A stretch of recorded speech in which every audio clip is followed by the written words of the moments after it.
So I am so excited to talk to you because I grew up playing hockey, and I believe you did too. I believe I heard them say that you grew up playing hockey as well. And anyone who grows up playing hockey knows that skating as hard as you can for 10, 20 seconds is one of the most exhausting things in the entire world. So watching you get out there and do a 5,000 meter or a 10,000 meter or a team pursuit just doesn't compute in my brain. Yeah, it's pretty remarkable. It's definitely the complete opposite of a 30 to 60-second shift in hockey. Is it really? Like, what, how would you compare the two as far as like what it feels like physically? Um, no matter how good a skating shape that I get in, I like speed skating shape I get in. If I go out and I play in a men's league hockey or whatever it is, I never feel like I'm in good hockey shape. So I really feel like Really? there's like two different things. I would associate hockey more towards like a 500 meter, and that's not really the distance that I do. Right, right. But those are like short 30-second sprints where you're just going all out. And yeah, I feel like all the time when I'm out there playing hockey, I'm like, I could be in a lot better shape because this is not what it's just not what I'm training for, you know? I'm sure everyone too expects you because they're like, oh man, Olympic speed skater medalist. Oh, he's gonna just wipe us. So they're all Yeah. expecting you to just be in unbelievable skating shape. Yeah. And little do they know the start is like the weakest part of my skating abilities. How much of so help me understand and help people under home understand like speed skating. One of the I had Ben Ogden on last week who does cross country skiing, and he was explaining how like you even get into that sport. And so I would really love to know like how did you get into speed skating, and how does that work from like the moment you get into it to how you actually get to the Olympic team? Yeah. So I was young. I was probably like you, where I was like, I want to be a professional hockey player when I was younger. And my mom, of course, made my brother and I try as many sports as possible. So somewhere along the lines of wanting to be a better hockey player, she was like, yeah, you should then go and learn how to skate faster. And my mom always loved the Olympics. So Mm. she's, we saw it on TV in probably 2002. And she's like, what a great sport. And so a, a couple years before 2006, when I was starting to pick up on hockey, get a little better, she was like, let's go and try this speed skating thing out. And I think I like kicked and screamed the entire way to practice because I was like, I'm not putting on the weird skates, I'm not putting on the spandex, like I'm a hockey player, like that's weird. And getting your ass kicked by some girls that are younger than you in speed skates and a skin suit is a very humbling experience as a little hockey player. And so then by the second practice, I was like, all right, like give me the speed skates, but I'm not wearing the skin suit. And Mm. then by the third practice, I was like, just give me the whole thing. Like I want to go fast. And I kind of just like fell in love with the Mm. head to head competitive nature of it. So that was at a rink like 40 minutes from, because there's a rink 3 blocks from my house in Oak Park, Oh, Illinois. word. Oh, okay. Are you from Chicago? Yeah, just outside Oh, the word. city. Cool. Yeah, I used to live in Lincoln Park. Okay, yeah. So I grew up in Oak Park. So I grew up three blocks from Ridgeland Commons, now the Paul Ruby Ice Arena. But there wasn't a speed skating club there. It was out in Franklin Yeah. Park. Oh, okay. Yeah. So so I did that for a while out in Franklin Park, and then that kind of snowballed into my mom driving me an hour and a half or more on some nights, depending on traffic, up to the Pettit Center for long track, and then Mm. that snowballed into like in high school I was skating like 13 different like practices a week, whether it was like short track, long track, or hockey. I was just skating like twice a day. Oh my gosh.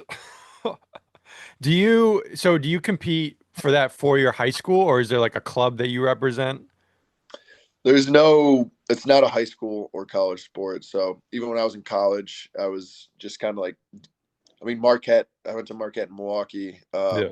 and they provided a lot of support, but it was still like, I was an independent athlete doing it on my own. Same thing in high school. Like Oak Park River Forest provided a tremendous amount of Mm. support and very like a lot of flexibility for me to do the sport. Like I had to leave early. I think I went to school like year round because I went like basically like part time. I felt like Oh. in the fall because I kind of got a study hall and lunch and gym were just like non-existent the last 3 years of high school, and then like the other two courses I'd maybe take in the summertime. So Mhm. I think I was taking like only like 4 or 5 classes fall and spring. But then the caveat was that I also took that in the summer when everyone else wasn't in school. So, but yeah, it was all on my mom, and she was mom and dad, and they were great about it. Were they speed skaters at all? No, No. no, no. How did they go? Go ahead. I would say like, yeah, my mom just loves Olympic sports. So Yeah. she'll text me when I'm at the Olympics about everything that's happening. You're like, all right, mom. So how do you even figure out the terrain? Like I know for hockey, when I remember when I started to take it seriously, and you're like, okay, like what junior league do I need to be in? What team do I need to be on? What summer showcases do I need to go to? Like, how do you go about figuring that out for speed skating? Is it pretty straightforward, or is it just like I'm just skating at whatever and hoping for the best? Yeah, it's pretty much you just go to all the local competitions. The way it worked for me was because it's a really small sport. It's not like hockey, I would say, where it's as hard to navigate. Where like Okay. like it's a pretty like if you skate fast, you qualify for these certain competitions. You skate fast at those, you qualify for others. It's pretty basic. It's not really like tryouts. It's Mhm. more of like you qualify for like I went the way I did it was I think I don't know if I had to get qualifying times. You sign up for some of the local meets, Yeah. and then based on that, you have to get qualifying times for maybe age group nationals, and then from there, Mm. once you start getting a little bit older, then you qualify. Because like I think my first year I skated was right around it was right when Apollo was kind of in his heyday, but like I was going to nationals as like an 8 year Mm. old, and back then they did it at the Oh. same time as it was age group nationals, right? So like I was competing against other Oh, age okay. group nationals. Okay. Yeah, I yeah. was like, oh my Yeah. gosh. So I was like skating in nationals, and they did like the kids in the morning, and then they did like the senior guys in the afternoon and evening. So we could skate in Ooh. the morning, and then you're at like I was 8 years old, and then we'd come back in the evening. I was in that with my dad in Cleveland Heights, and we come back in the evening, and we got to watch like Apollo and Simon Cho and like all these Oh. really phenomenal skaters go. So Have you got to know those guys at all? I saw, obviously, I feel like Apollo was on every social media platform gunning for a commentated job for the next Olympics. Like he yeah, was breaking down everything, talking about stuff. Do you guys have like relationships with those guys or not really? it's definitely more of who you kind of grew up. I mean, or grew up or kind of know with other connections. I mean, I don't personally know Apollo all that well, Mhm. but and he was a short tracker, and I was a long track skater. So I would say that I know much better, a lot more like the uh, long Long track track guys. athlete.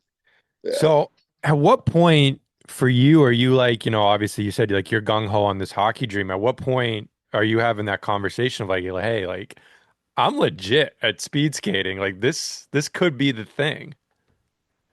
Yeah, I did both up until I was 17. Oh And wow. then even Okay. after the 2018 Olympics, I took a year off from training and did the Hmm. played club hockey at Marquette. And that was Oh, a really? blast. Oh, that's Yeah, sick. that was like probably one of my favorite, most memorable years at Marquette. Like a really good group of guys and just like a lot of Yeah. fun. But I think like at a pretty early age, like maybe when I was 12, I started doing well at nationals, and then I started because it was kind of a year round thing, and I never did hockey year round. So I just kind of Yeah. started taking speed skating more serious at a younger age, and still did hockey because I loved it. Hmm. And I qualified for my first junior world championships when I was 14.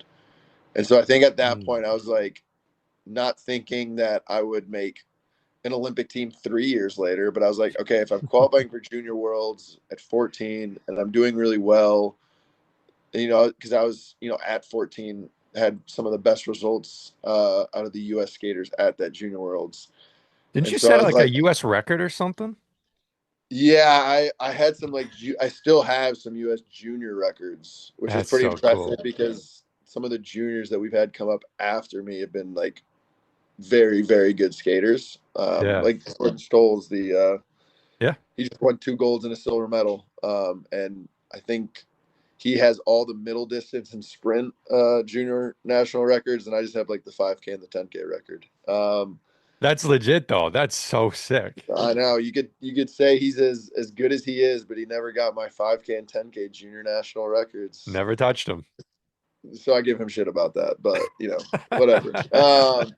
But yeah, so I qualified when I was 14, and I just was like, I think I could make an Olympic team. And I, Yeah. obviously with my mom kind of putting the Olympics on this pedestal for Mm. me, I was like, I think that's something that I want to do. And I kind Yeah. of started, I think it was before 14, maybe around 13. The year prior, I got a private coach, that's Mm. where I started going up to the Pettit Center, 4 days a week, spending Mm. weekends up there. And so like just kind of making sacrifices and going at it. And yeah. How much support at that point are you getting from US skating? Is there a lot of support from them as far as like helping you fund like travel to competitions at the very least, or is it all on you? It's all on you. Once you get like good results at a junior international competition, they'll provide a little bit of funding support. Hmm. And so that probably was when I was a little bit older, maybe when I was 16, 17. When I won junior worlds when I was 16, and then Olympic team when I was 17. So maybe qualified for funding then. To be honest, it probably all just went to my parents because they were paying for everything. So like they Yeah. were it just went towards coaching or gas or whatever it was, and rightfully so. So Mhm. to be honest, I don't know exactly when that started, but like now I know it's there's not a ton of funding in our sport. It's Yeah. pretty cutthroat and pretty tough to like get some of that funding. So before we get too into like the Olympic stuff, talk to me about that year off you took to play club hockey. Like what spurred you taking a year off and what made you say like I'm gonna play club hockey? You played club lacrosse too, right? Yeah, I feel like yeah, heard them mention that. yeah. I got mono when I was a freshman at Marquette.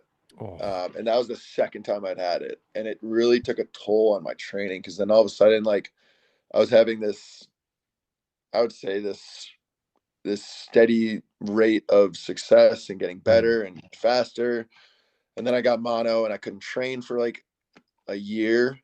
And Oh. then I felt like I took like 8 steps back and had to kind of like rebuild for a while. And so I went to the Olympics in 2018, like barely qualified. I think I got like second to last, and then we got eighth in team pursuit, which was not great at all. And I think after that, and like just qualifying, the amount of stress that went into all that, I really Mm. was just like, I got to take a step back here and see if one that I want to continue, but two, I just need a kind of like mental break because it's a taxing sport physically and emotionally and mentally. Like Yeah. there's a lot that goes into it in any individual sport, whether it's Olympic or not, like it's not where like hockey or something where you can kind of show up and be tired, or you can show up and lean on a teammate, or show up, or each practice is, yeah, you're developing skills to get better, but it's not a training program where you're fighting for tenths of a second on the ice. And Yeah.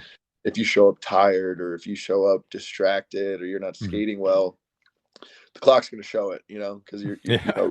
we're fighting for tenths, not a couple seconds here and there. And so I just needed a break from all that. And I was like, I Mm. want to do something fun. And to be honest, I didn't realize how big of a commitment the hockey team was because I'd played club lacrosse in the fall of 20 or spring of 2018. And that was fun because it was like show up, and then the games were like whoever shows up. And then, Yeah.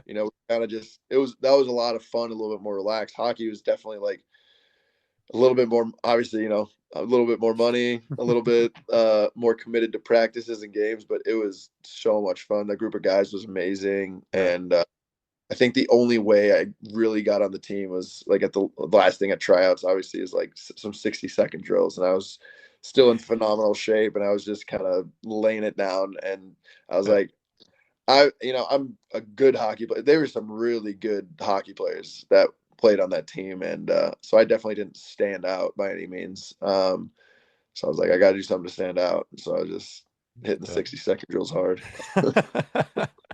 I tell people all the time, and like, so I coached college hockey for a little bit for a couple of years. I was a goalie coach. And like obviously the skating for that is like very unique, but I would tell kids all the time who are like, how do I get to college? I'm like, the biggest thing is the skating. Like if you can stick handle and shoot, there's great. There's a lot of guys that have NHL shots per se that are playing beer league because they can barely skate, but they can rip Yeah. a puck. And, that's the biggest thing is you take a step up and just being fast. There's so many guys who are just they're really fast and their handles are okay and their shots okay, but they're gonna get three or four breakaways a game. And, that's it's a game it's played on ice Yeah. at the end of the day. Yeah. How And how that di how different is the skating strides? Like when you're training to skate for speed skating? Because obviously the blade is way longer. Um, like are the mechanics like drastically different or is it a very like slight adjustment? I would say it's very similar. I'd say like the same principles apply in speed Mhm. skating that apply in hockey. I think the only thing that varies is like personally when I'm playing hockey, like the skates are so round that there's a certain Mm, point where you're always kind of skating at the technique of like a start in excuse me in speed skating. Whereas like once you get going in long track, like there's a little bit of a flow going on. And I don't think you'll yeah. ever see that in a hockey player do that ever, or No. never ever need to do it. So Right. How for the long distance stuff, how much of that is just you being in phenomenal shape and having good technique, and how much of that is strategy as far as like the outcome at at an Olympic race, let's say for a 5,000 or 10,000. yeah, I mean, the guys that are winning that are in phenomenal shape. Like there are some guys that are can probably just doing phenomenal things on and off the ice in training. Like we have a Mhm. teammate, Casey. He's a phenomenal 5K skater. He's got our Mhm. national record in the 3K, 5K, and 10K. And the things that he can do on the ice in training and the things he can do off ice on the bike, it just like is remarkable. And so like you definitely to be because I was a good 5K skater. I was never at Casey's level. And he could skate a 5K like 12 seconds faster than me, which is a second a lap, which is in a World Cup, the difference between a 6:01 and a 6:13 is winning a World Cup and then like not even qualifying for the Olympics. Like a 6:13 is still a very Wow. respectable time, and that's what I could skate 4 years ago. But that wouldn't have even qualified you for the Olympics. And so Wow. it's pretty significant what those guys can do. But yes, there's a lot of strategy Mm. in the race and in your training as to like peaking at the correct moments, being Mhm. race ready. Like there's a lot of guys that are phenomenal skaters in training but can't put it Mm. together in a race. I'm sure like it's kind of the same thing in hockey, whereas there's guys that are Yeah. killing it in practice and then they go in a game and it's just not the same player. So Yeah, no, we have a phrase goalie camp goalies. Like you get them out in a goalie camp with these drills and you think this is the second coming of Carey Price. And then you throw them yeah, out in a game and they're just an average goalie. And there's a whole thing into that we don't have to get into, but yeah, 100%. It's a big problem in like trying to figure out who is legit.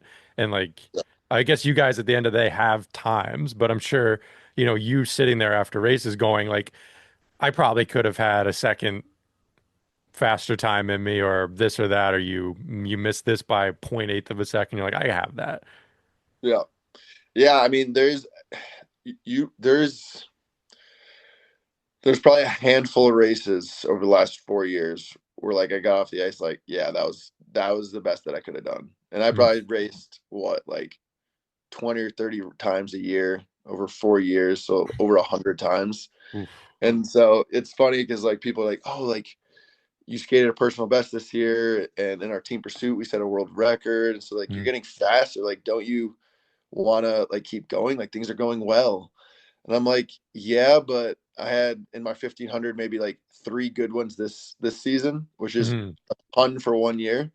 But then like you look back over like the last 4 years, and there were like five good ones, and three of them just so happened to be this year.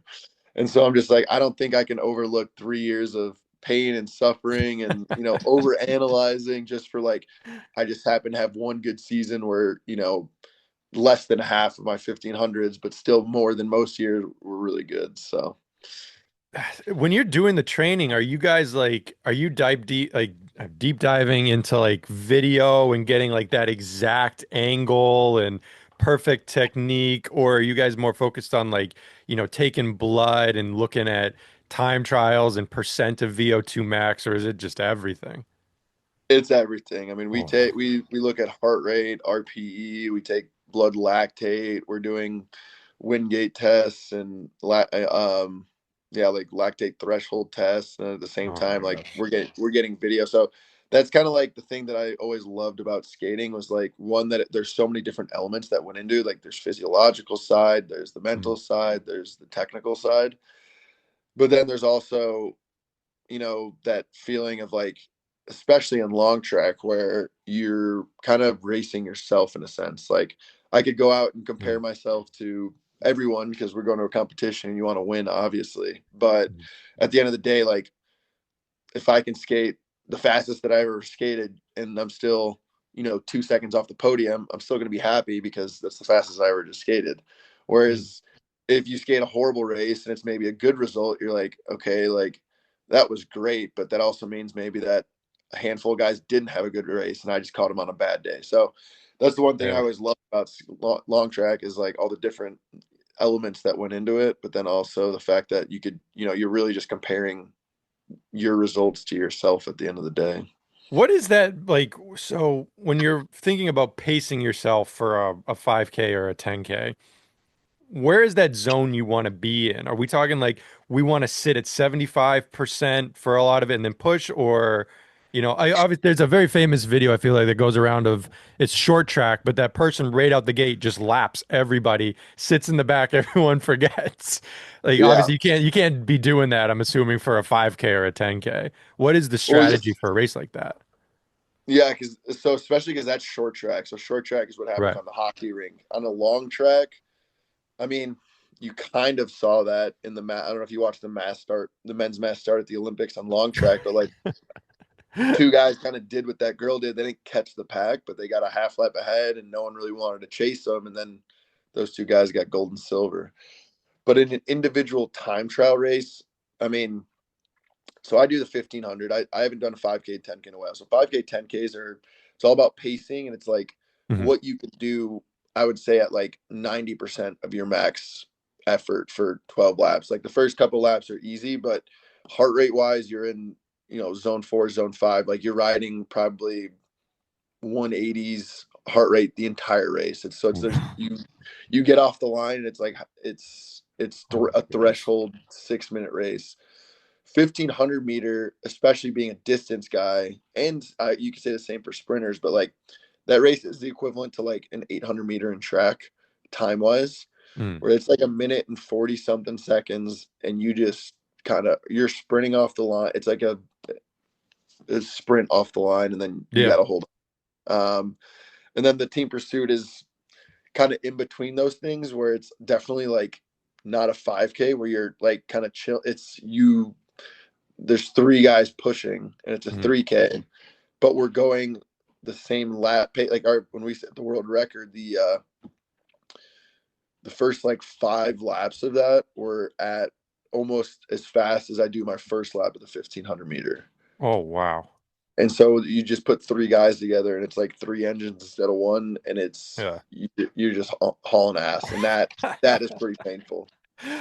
This was one I was really excited to ask you about because just two things that I think are super, I'd love to know is number one, how do you guys even go about assembling that team, right? Of which three guys are Yeah. going to be there? And then number two, not this past one, but the Olympics before, you guys took the bronze medal. And my Yep. understanding is that one of your teammates like was sick and then showed up like the day before the race to do it or something. And then taking kind of that into account as you guys are looking ahead, I'm not sure if it's the exact same lineup of three that was the team, but looking ahead to the next Olympics, like what was the big thing that you guys changed, or did you guys look and go like, hey, like we just had this weird thing happen and we don't really change anything and we can go for gold or silver? Because you guys did win gold at the World Championships last year. Yeah.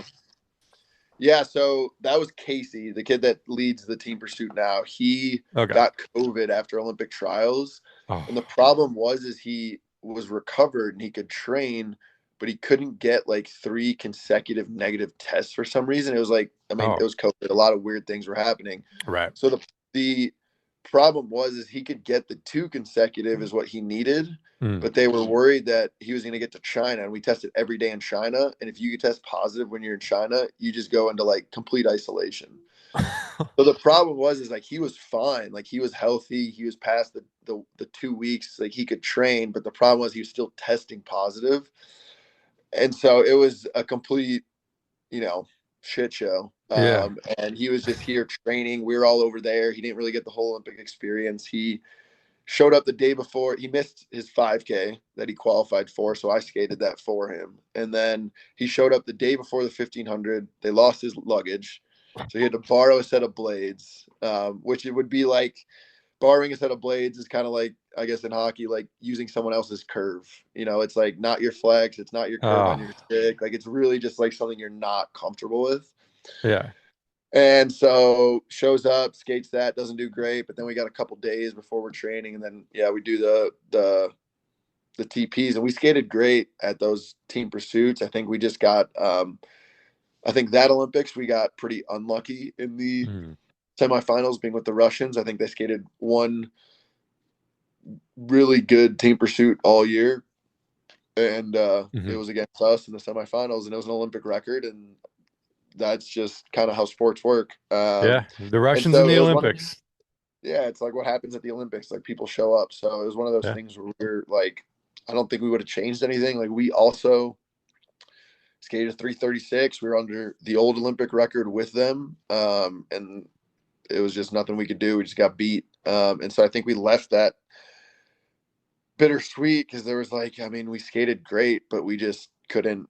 They just skated better, and then the 4 years after, so there was four of us that did that. You skate the team pursuit 3 times at the Olympics. Every other Okay. competition, just one, just like a normal long track, any other long track event. But at the Olympics, you skate three, where it's a seeding round, semifinal, and then a final. And so we had Joey skate the final with us because he was part of the world record team the first time we set the world record. Mm. He retired. So that was the only thing I would say that really changed between 2022 and 2026 is Joey retired. Mm. We kind of just, it was just the three of us, Ethan, Casey, and myself. And we just kind of buckled down. And since that last Olympics, yeah, we did some incredible things. I mean, we Mm. won the World Cup overall title like 5 years in a row. We set the world record 2 more times. We were world champions last season, the year before the Yeah. Olympics in Norway, and then this year, obviously, the silver medal. Yeah. And that was great. But I think we were also not skating all that well, if we're being honest. And I think last time we were in the unlucky semifinal, and this time we were in the lucky semifinal with the Mm. Chinese. Um, and yeah, it went well. So So, what is the strategy of team pursuit? Because obviously, like you said, you got two other guys with you. Are you in the lineup one, two, three? yeah, so Casey always leads. I'm Okay. always in second. Ethan's always in third when it's the three of us skating. So that And when you, never. as you guys are skating, what is like number one? How do you guys not run into each other? Like, how do you sync up? That was the first thing that, and like you're talking about the Yeah, mass start. That's the first thing that comes to my mind. I'm like, people are just gonna start falling like dominoes. But what? How does that even? Is that just chemistry? Is that just practice? Or yeah. It's the mass start is crazy. So people running into you in the mass start like that makes sense because people are starting, stopping, everyone's doing something different.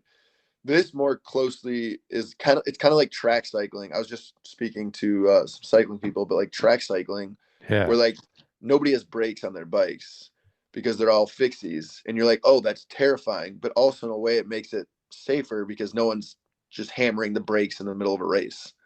yeah, that's So true. it's kind of like that in the team pursuit and long track, where it's like, okay, we practice this, like the amount of practicing our team did for the team pursuit was just unfathomable. The amount of, because all these other people will more so train for an individual event and then maybe do the team pursuit, where we had a goal to like we want to just train the team pursuit. We want to be really good at that. We want to be world, Mm, we had aspirations for world record, world champs, and Olympic champions. And so we just hammered the training for that. So it's yeah, I don't want to say it's like second nature, but like we practice getting closer and closer and closer. And that's why like when we're doing it, I'm like, centimeters or inches from Casey, and Ethan's the same thing. And we just everyone kind of knows their job and what to do. How much? So is there? Obviously, you guys are going to have different times. Is it when you're putting a team together, finding three guys that have similar times, or are you going and being like, you three are the fastest at this distance. We're throwing you on a team. And, like you said, if Yeah. one guy in the front is a bit faster, are you telling him, like, hey, lean off the gas a little bit? Or are you saying to the other two, like, you guys just gotta, use the wind, I guess, use the brake and try to stay in the pocket? Yeah. It's a little bit of everything because, like you said, like old team pursuits, when people would just split the leads and go one at a time, you needed three guys that skated similar times because the clock stops when the last guy crosses the line. Yeah. So if you drop your weakest guy, then that doesn't help the team at all because the clock's still running.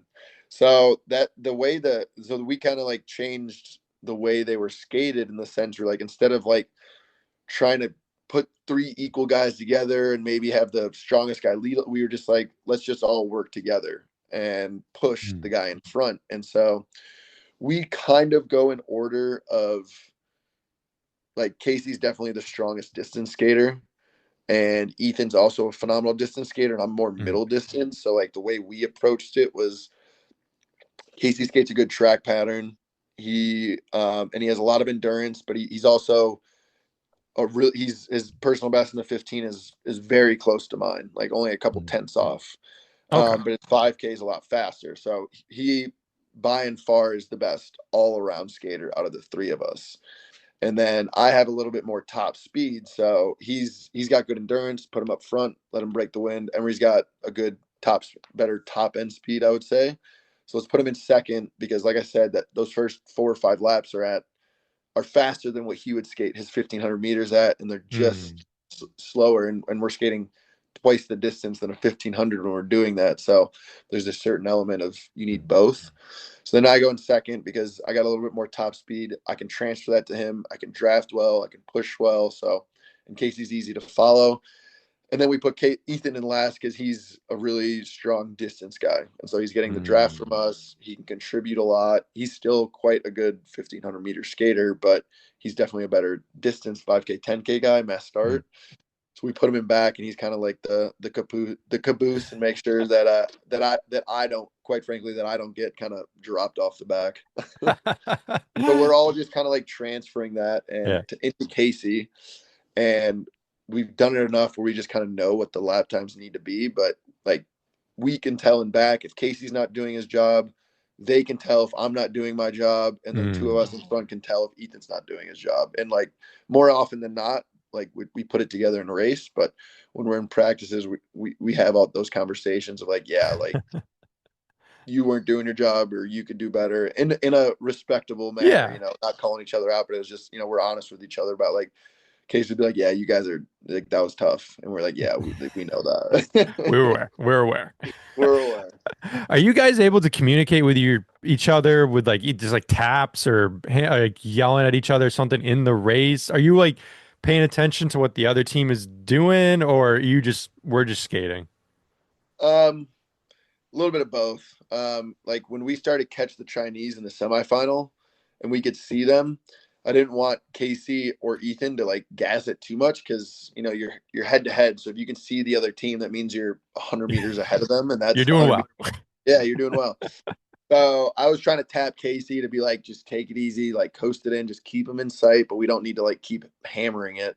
Yeah. And after the race, he was like, "Yeah, I had no idea what you meant by that." So I was like, "Yeah." So like, generally, I'm a little bit too tired to talk, but we have our women's team; they're able to do it, and so it's also tough to hear in those helmets, those bike time trial helmets.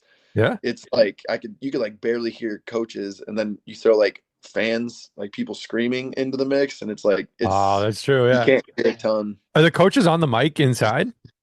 No, no, oh God, no, that would be miserable. Not like football. No, there's some. teams that do that, but I don't think I would love that at all. We're gonna veto that one. Yeah.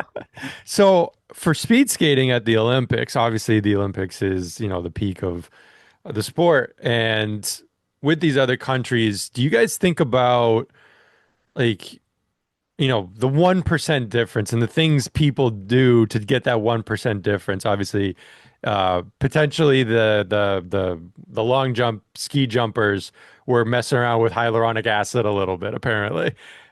Yeah, How that's much crazy. I don't know if that was true or not, but That's crazy. the Yeah. fact that it's apparently a thing is unbelievable. I don't know if I would Yeah. be willing to do. I guess, they said it was an extra 6 feet that they were getting on jumps, That's insane. which is crazy. When like I'm assuming you guys obviously within like legal what is allowed are looking for these edges and Yeah. where you can make the 1% difference or the 0.5% difference. Like what are those new things that have kind of come up in the last few years that people are looking at for speed skating? Yeah. I mean, for us, a lot of it is a lot some of it's like technology, like the Mm. blades and the boots that you have. Um, we're big advocates of like training at altitude, which is probably part of the reason Mm. we do really well here in Salt Lake City on the fastest ice is Ethan and Casey are living up in Park City at 7,000 feet, and that's where Casey was born. So that kind of definitely, I mean, Casey's a beast outright, but that's part of the reason why he is Yeah. physiologically, his red blood cell count. He was born at and lived his whole life at 7,000 feet. Um, so there's a lot of things like that. Like I had slept in an altitude tent since I was like a kid, like just like over my bed. And so like that's like something you play around with. And then there's obviously just a lot of like we take bicarb before races, Oh, and okay. it's like these. I mean, you see them in cycling a lot, and in every sport Buffers a lot. lactate, right? Yeah, buffer. Yeah.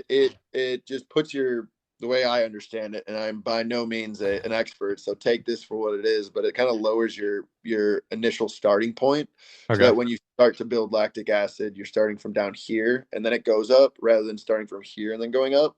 So Gotcha. it's not gonna stop lactate from producing or anything or help you like Mm. filter it. It's just gonna kind of lower your base a little bit. So we do that, and like nowadays they have a gel and it's really easy. But like back Ah, when we okay. first started doing that, it was like I had to take like 3 doses and it was like 14 chalky pills. And you had to Oh, drink like half of a water bottle and like a certain amount of grams of carbs with it. And you're doing this like right before you start warming up for your race. And like I had to make so many trips to the bathroom because this stuff would just run through me. And so there was a while there where I didn't do it, but then this company Morton came out with this new thing where it's like instead of like just being handed these chalky pills, it was like there's an actual like mixture gel that you pack. do, and it's not making you run to the bathroom. So that's really cool. So there's like just little things like that. Like I'm Yeah. sure every skater you talk to is on a different Mm. regimen of supplements and like things that they'll take that they think helps them get better. Yeah. So Do yeah, you it's dive crazy. too deep in the weeds on that? Or are you just like, I take what my coaches and performance people are telling me to take? Yeah, I stuck to like basics. Like I took zinc, Yeah. ashwagandha, and vitamin D mainly just so I wouldn't get sick. Because I got sick pretty easily. Yeah. And then I would take like beta alanine and Mm. I think it was like Rhodelia root and Mm. creatine for like my performance. Gotcha. So Are you I taking a was big dose of creatine? no, just like a small dose every day. Small. Just yeah, Gotcha. just so I didn't want to like retain a ton of water weight, but just have Oh, enough yeah. to, like, and that was even yeah, like it's not like I was taking like what a bodybuilder or something or someone who's trying to like just tack on mass. It was just the amount for like Yeah. get the you've seen all the studies about all like the health benefits that you get from creatine. So Right. Well, it's becoming big in hockey now that a lot of the athletes are taking huge doses of it because apparently it helps with concussions and like preventing serious concussions. But you got to take a I think, what were the guys taking? Like 20 grams, 20, 30, 40 grams a day of that's a it. lot. It's a lot. They were taking I think it was 20 grams in the morning and then like 20 grams in the evening, leading up to games, which in college you can kind of do because you know the games are going to be Friday, Saturday, Sunday generally, and you can kind of Yeah. just dose up going into it. And it supposedly helps with, the concussion prevention, but all of them were just talking. I'm like, I'm buzzing today in class. Just my brain is firing. I think that has to be like 4 or 5 scoops into your like that's a lot. Yeah. Yeah, 4 scoops, 4 scoops. A few of them put it in like coffee, throw it Yeah, in that's with some fair. coffee in the morning. Yeah, Not too yeah, bad, but it does get a little like chalky, that yeah. sort of thing. The thing, Will, is like NCAA, you have to be careful. I don't know what it is for Olympics, but you can only take so much caffeine, I believe. There's a certain amount I've past heard which you about. I can't. always thought that was a weird rule because for us, I don't. Yeah, I mean, I don't. That's not a thing for us because I remember taking like before Beijing. I think Beijing was the last time I really took a lot. Like I'll take some of the gels now that have like a little Mm. bit of caffeine, but I think like back then when I was, when I was younger and willing to do stuff like those guys taking 4 scoops of creatine, they had like these caffeinated pills that are like 200 milligrams of caffeine in a pill. And I took, I think like 300 before one race and then 300 before the next team pursuit race. And that was a lot of caffeine. Uh, Is there like, I don't know how to like phrase this, but is there a lot of like snooping on other teams? Because, not to call out the Russians, but certain countries definitely have a history of pushing the limit of what they're taking. And, I think it may be more you see it with like the Russian wrestlers. They show up and you're like, there's no way this guy's natural. Yeah. This guy's enormous. Yeah, no, I would say like there's a lot of countries that, I mean, with every country, there's obviously the individual bad apples, and then I think Right. there's a lot of countries that, and wouldn't call out anyone specifically Right, here, right, right, but right. there are definitely countries that are like their, I would say their medical team is maybe complicit in taking, whether it's an illegal thing or not. Maybe it's Mhm. writing a TUE, a therapeutic use exemption for Yeah. a medication that has this certain benefit if you take it, but Mhm. it's legal because they don't want people abusing it. Like I know like Right. yeah, so there's like a lot of things along those lines where I think like Yeah. they can get some people along their medical team to kind of go along with like, yeah, like they need this because Yeah. of some diagnosis, but in reality it's like we know that this gives us 3 or 4%. And Oh yeah. Oh, I've met a fair share of goalies in college that have ADHD, apparently, and yeah, yeah, magically qualify for some Adderall, yeah, exactly, that sort of exactly. thing.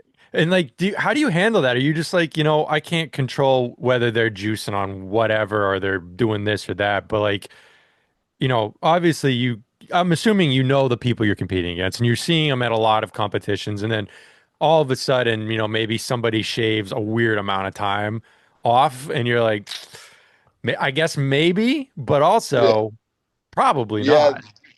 yeah. There's always that thought in your mind. I was always a big advocate. Like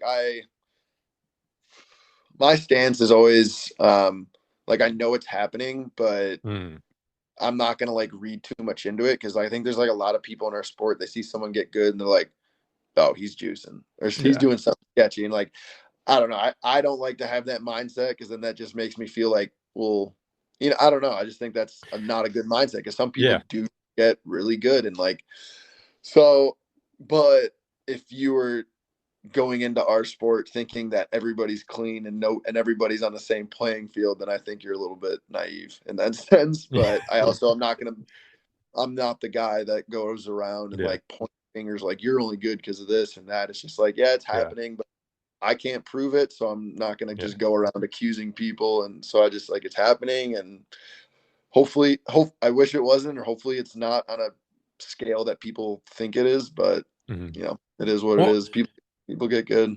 yeah, I mean, I feel like this is kind of too big of a word for it, but it is kind of a loser mindset almost to be like, Yeah, that's the reason they're doing it. Like, obviously, like fair play is fair play. And obviously, we all want to be competing, but we also understand that like not everybody is, right? But to sit there and be like, the reason I lost is because they're like, maybe there's truth to it, like you said, but it is kind of that loser mindset. And it's not the mindset that would get you to this level. Like you said, you're competing against yourself at the end of the day. Yeah. And, And it's, and when you start the sport, I mean, every little kid is, me when I was younger saying I'm going to the NHL, like you're like, I'm it. And then you start getting beat a couple times, but still you hold on to that mindset of like, I'm the best, I'm the best, I'm the best. And Mhm. so this is my fourth Olympics now. So I've been competing at this level internationally for, over what, It's 12, 13 decade and a years. half. Yeah. Yeah, a decade and a half. And so over time, I'm reasonable. When you're younger, you're just like, there's nothing I can't do. And Mhm. then now that I'm older and I have a teammate like Casey and he's doing certain things on the bike or on the ice, and like I'm, I don't know if man enough or reasonable enough to be like, yeah, like I cannot do that. Or like I see a sprinter open 9.6 and the 100, and you're just like, I can't do that. And Yeah. so like, there's a certain point where you kind of get a grasp on reality. You're like, Mhm. there's just things that like physiologically, like no matter how much I trained for a 5K or a 500, like I'm never gonna be able to open 9.6. And Mhm. in all honesty, I'll probably never be able to go 6:01. Like maybe I could break 6:10 and shave a couple seconds off if I trained exclusively for that, and that's what I did. But like I'm never gonna be a 6:01 5K guy. Mhm.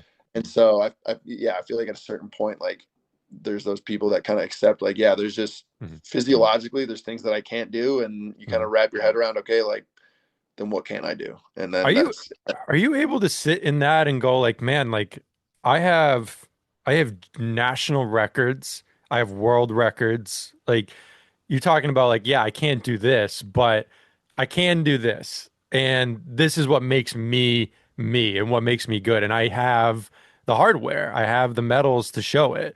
Like, are you able to sit in that and feel content, or do you still feel like, I'm itching for a little bit more? I mean, I'm always itching for a little bit more. I mean, I would love to have been like Casey or our teammates Jordan, like, Hmm. setting world records, national record, whatever it was. I wish I was always could be that guy and always trained with the mindset that like, like I can do it, I can do it. And I think it's really just like these last couple of years, it was like I just got to buckle down and be, Hmm. team pursuit is what we're going all in on. But yeah, I mean, there's always going to be someone younger, there's always going to be someone faster, there's always going to be someone Yeah. better looking, but they're not you. And so like I think that's kind of like the mindset that I've been taking is like that's I there's certain things that I can't do, but then there's also certain things that I have done and can Yeah. do, and that's kind of like what I hang my hat on and go with, and that's just sports. I mean, it's a crazy thing like that. Do you have a sports psych that you work with, or you just kind of Yeah. like you got this on your own? No, I've gone in and out of having sports psychs or not, but yeah, like I worked with one this year just with the high stress. It's just good to like talk with someone about what you're Hmm. thinking, what you're feeling, and so Yeah. that's nice because I tend to internalize a lot, so it's good to.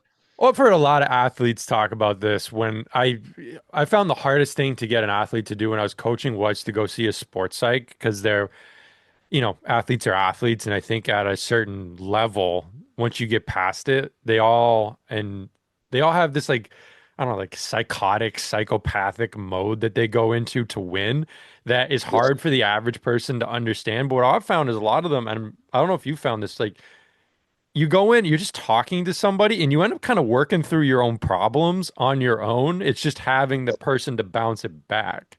It's like yeah, you had the answers, the answers. for sure. And I feel like that's like 90% of it. And the other time it's like they say a one word line or they say one thing to change your mindset. And you're like, oh, like I never looked at it like that. What was a big And one for you of those? um, a lot of mine came from like my attitude approaching training. Like I tend to show Mm, up on hard days just pissed off because I'm just like, this is gonna mm, suck. This is gonna hurt. I might be throwing up. I'm gonna be miserable for an hour and a half. And so like a lot of times I'd show up, I'd be quiet. I like didn't really want like I was just kind of like in this mindset of like I gotta focus because this is gonna be like tough.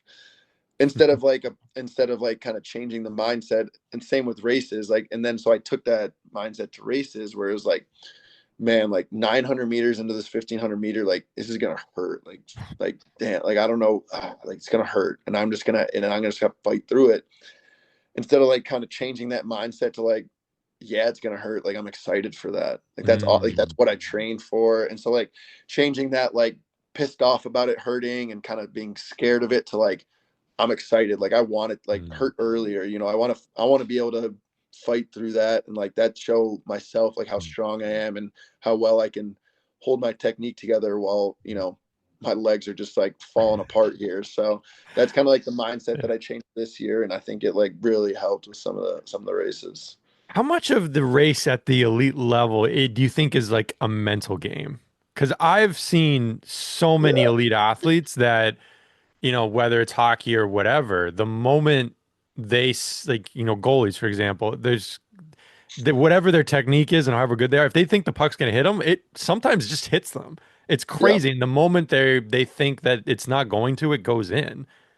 yeah, yeah. I would say it's like insanely mental. I mean, we're in a time trial sport, so like you could be getting lapped in a 5K or 10K and still Mm, be fighting for a silver medal, or you could be head mm, to head with your pair and you guys are battling it out and you guys are fighting for second to last and last place. So like in that sense, like, and that's like it's not rare, but there's a lot of times where you're not skating with your pair.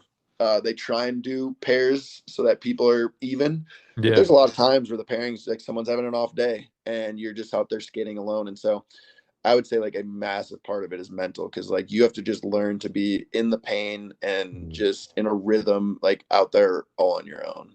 Are And you so saying things to yourself like, this stride, that stride? Or are you just like you black out? I'm no, going. I don't know about everyone, but I have like cues of things that I want to do. Like every time I go into a corner, I'm thinking this. Every time I'm going out of a corner, I'm thinking this. Every time I'm in a straightaway, I might be thinking about this. Mm. And so yeah, it's like one of those things where you think about the process more than like the lap. Like where I start to get in trouble is like when I'm thinking about this. I got to be fast. I got lap times. I just got to go. Whereas I don't. I think there's a certain component of overthinking. So I try and only Yeah. do like two or three things, but you definitely gotta make sure you're Yeah. skating well out there. I read that when you came back from the hiatus to play, some club sports, that you changed your coach, who's Yeah, now a head coach, that sort of thing. Um, when you're working with a coach at this level, what are those conversations like? Because what I found was working with pro goalies is actually super easy. Because number one, they know their game. They know what they need to do to succeed. They have done every drill in the book, and you're essentially there to kind of validate for them. And like for goalies, sometimes like gaslight them because I think it is yeah, so mental that like, no, you're actually doing pretty well. Or like go over and I tell the shooters like, hey, shoot this puck into them. Like just make them think like they're doing well. But it's not like coaching like a elite high school goalie who has so much maturing to do yeah, and, so much technique to still figure out and doesn't know their game. Like that's hard for me as a coach or harder, right? How much of that coaching change, like where did that come from? And what do you feel like the big benefits you've gotten out of it are? yeah. I mean, I when I first started getting really good, I had a coach where it was pretty much I was the same. Like I was young. I started working with him when I was like 13 maybe, and we stopped when I was 18, 12 to 18. Mm, And from that period, that whole time, it was just do this, skate like this, and it was just like, yes, sir, I'll do that. I want to skate fast. Like, yeah, we had our rough patches, but it was just like he would tell me what to do. He'd tell you how to jump, and I just do it. And it's like, mm. and there was no questions asked.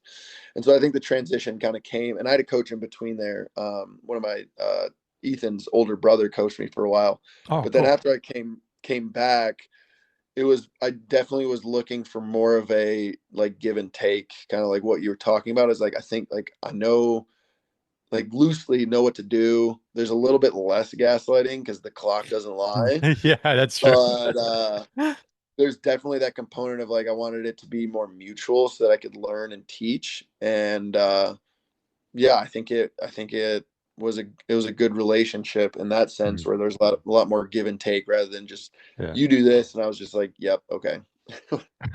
So you're going through all of the stress of training for this and talking about how hard some of the hard days are and the stress of competing and all that sort of thing. What on earth made you at the same time decide to do engineering and then go and get a master's degree in engineering?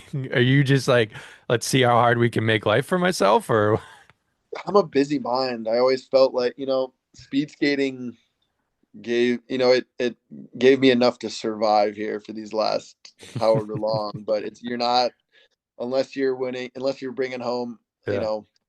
a lot of medals, you're not really making a ton of money. And so like I always just kind of knew that like once I was done skating, I needed something to jump into. And I Mm. have a Jewish mother from New York, so I always have like I gotta keep the wheels turning. I gotta have something to do. I got what's next.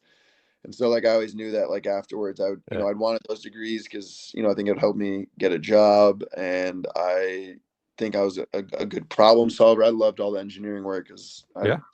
it's a lot of problem solving, kept me busy. And I also felt like it was good to have something other than skating. I think Yeah. at a young age, we um, had an Olympic skater, a very famous skater, talk to us, and he was like saying like speed skating's like what you do, it's not who you are.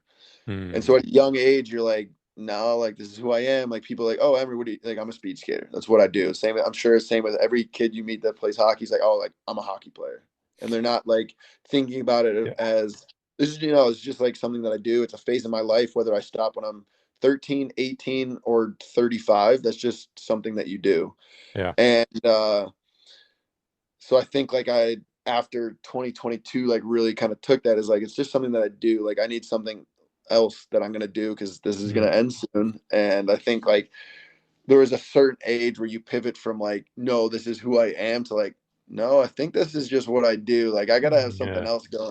So I think like there's a lot of different things. And so at the end of the day, like I just really wanted something outside of the rink to almost distract me from what was going on the inside of the rink. Yeah, I'm a huge proponent of that. I told so many, like when I would get a freshman coming into college, the first thing I would tell them is like, there's 20, 25 people on the team. Like you're going to be friends with them, but you know, the odds you're going to find a best friend forever is kind of slim. It's not a lot of people. So go and make a friend with who's an athlete in another sport. They get the athlete thing, but they also have no stake in the game. Like they're not also competing against you, but also Yeah. find a friend who's just a narp, like just a Yeah. regular person, Yep. doesn't care that you do this because it's going to give you some good perspective because you're going to get like as into the dog days of a season or a competing stretch, and you're just going to be so sick of whatever it is you do. And it's really good to remind yourself, we talk about this all the time of you're growing up, especially someone like yourself, you're hearing like, oh, you're a great yeah, not great figure skater, a great speed skater. You're a great this, you're a great that. And you start to internalize in your mind, like, oh, I'm great. And then you go out and like you said, maybe you get 11th or you get 12th, and you're like, man, am I not great? And it becomes this like attack on your identity Yeah. versus just saying, like, no, you work really hard at this thing that you do and you did well because of Yep. that, and associating it with the effort. And it's such a little shift. And it's kind of funny when you tell kids like, I'm not going to tell you you're good, but it's not because I don't think you're good. It's because I want you to understand that whether you give up 4 goals today, whether you get fourth in this race, whether you do an all-time best or an all-time worst, like life goes on and it's Yep. not the end of the world. It's going to feel like the end of the world, but it's not Yep. the end of the world. Yeah. I think that's like the biggest lesson from skating was like, man, there is nobody like you go to a speed skating oval, and it's probably like this for a lot of events like speed skating. They're individual races, but like you go to an oval, and if there's 20 guys racing a race, there's gonna be 17 guys that are disappointed, and there's gonna Yeah. be 3 guys that are happy, and maybe just one because sometimes those guys in the podium in second and third are not happy, and it's just like one of those things. But like the next weekend, everyone shows up and they're still going at it at the same, at a World Cup. It's clean Yeah. slate. Like last weekend's win was last weekend's win, and so like with the exception of Jordan, who wins quite frequently everything. But like, I couldn't tell you who won outside of like our team, like my own races. Like, I couldn't Yeah. tell you who won what at what World Cup because like everyone at the rink is there focusing on what they want to focus on, and more often than not, everyone had a bad race and you just want to forget about it and kind of like move to the next one and look to the next one. And so Yeah. it, yeah, it's interesting. What do you think the next 4 years are going to look like for you at this point? Yeah, I'll move to Chicago. I'll do a little coaching at the club I grew up skating in, and hopefully, hopefully relax a little bit. I got to figure out. I'll probably join a. I've already been asked to join two different beer league teams, so we'll see. We'll see if I can join a league without getting my head taken off by someone crazy. And yeah, but Find a that's what it'll engineering look job like. for your mom. So I'm actually studying finance right now. I'm studying for a financial planning Oh, degree. So yeah, 10 years of engineering and I'm already pivoting. 10 years of engineering school and then now I've decided to pivot. So we'll I see if mean, that works out. how is it? I mean, how do you even like build a career when you're so committed to this one thing? Like that's the thing I always wonder with athletes of, and I think, USOPC does a decent job of like helping ex-athletes because they understand like that time period where everyone else is doing internships and stuff, you don't have time. You don't have the time to do it. Yeah, it's tough because they always said like, yeah, being a good athlete, like it'll look great on a resume, but I think the problem isn't it not. I think everyone that has an Olympic athlete or even a high level athlete looks great on the athlete, but at the end of the day, you still need to get your foot in the door. And I think that's Yeah. like the hardest part. And so like just working connections and doing things like that is like the Mm. biggest thing. Who I found, because there's only one other woman who's still skating. She just retired at the same time I did, Brittany. And everyone else that I skated with from the 2014 Olympics has been retired. And so you've seen people make those trends in 2014, 2018, there's more from 2018 and 2022 that are still around. But in terms of like when I was 17 years old and Bright Eye and Bush State, like all those people have moved on to the next chapter. And so I've been able to, I think that's also why I kind of went to schools. You kind of see like, okay, like I need to have like, these are some of the best speed skaters in the world. And now they're like, they're building a career. And so you need to Yeah. have something going on next. And so, yeah, it's you just try and work the connections, try and tell people in as many interviews that I'm looking for a job, and hope something sticks. Well, dude, thank you so much for coming on. This was Yeah, super awesome to get to talk to you. Let people know where they can find you. Any job CEOs listening to this, where they can hit you up for a resume. yeah. I got LinkedIn, I got Instagram. Not enough people DMing me to ignore anyone, so I'll respond. Awesome. Cool. Well, thank you very much for coming on. Thank you. Bye.